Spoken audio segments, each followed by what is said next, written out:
بسم اللہ الرحمن الرحیم۔ السلام علیکم سامعین و ناظرین، قرآن مجید کی کل 114 صورتیں ہیں، جن میں سے 86 مکی اور 28 مدنی ہیں۔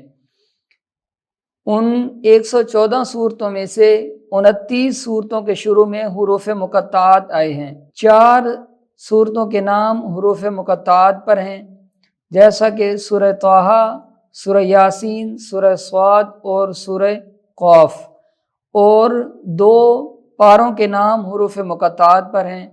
پہلا پارہ الف لام میم اور دوسرے نمبر پہ 26واں پارہ حامیم۔ اور حروف مقطعات بغیر تکرار کے 14 حروف ہیں اور تکرار کے ساتھ 78 حروف ہیں۔ اور حروف مقطعات کو مقطعات کیوں کہتے ہیں؟ اس لیے کہ یہ الگ الگ کر کے جدا جدا کر کے پڑھے جاتے ہیں۔ اور 2 صورتیں ایسی ہیں، سورۃ الشعراء یعنی سورت نمبر 26 اور سورت نمبر 28 سورۃ القصص، جن کے شروع میں ایک لفظ آیا ہے جس کو عموماً لوگ غلط پڑھتے ہیں اور اس پر توجہ بھی نہیں کرتے۔ آئیے بلا تاخیر سکرین کی طرف چلتے ہیں اور دیکھتے ہیں وہ کون سا لفظ ہے جس کو لوگ غلط پڑھتے ہیں۔ تو سامعین و ناظرین، وہ لفظ جس کو عموماً لوگ غلط پڑھتے ہیں وہ یہ لفظ ہے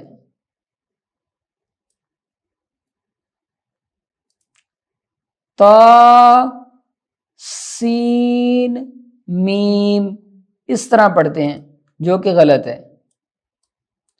کیا پڑھتے ہیں؟ تا سین میم، یہ غلط ہے۔ لفظ درست کیا ہے؟ یہ ہے تا سین میم، کیونکہ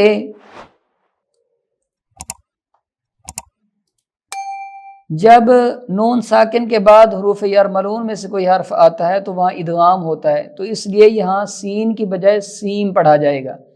تو سامعین و ناظرین، یہ سورۃ الشعراء ہے جس کے شروع میں یہ لفظ آیا طا سین میم۔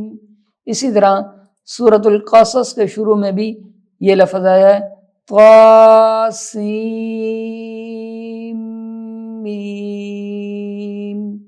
تو اس کو سین نہیں پڑھنا بلکہ سین میم پڑھنا۔ ویڈیو اگر اچھی لگی تو لائک اور دوستوں کے ساتھ شیئر کریں، اور قرآن مجید کا کون سا لفظ ہے جس کو پڑھنے میں آپ کو مشکل پیش آ رہی ہے یا سمجھ نہیں آ رہا، اس کی پکچر بنائیں، کمنٹ سیکشن میں یا نیچے دیے گئے واٹس ایپ نمبر پر مجھے سینڈ کریں، ہم اس پر بھی ایک ویڈیو بنائیں گے۔ اور مزید ایسی ویڈیوز کے لیے اپنے اس چینل الکریم زون کو فالو کرنا مت بھولیے گا۔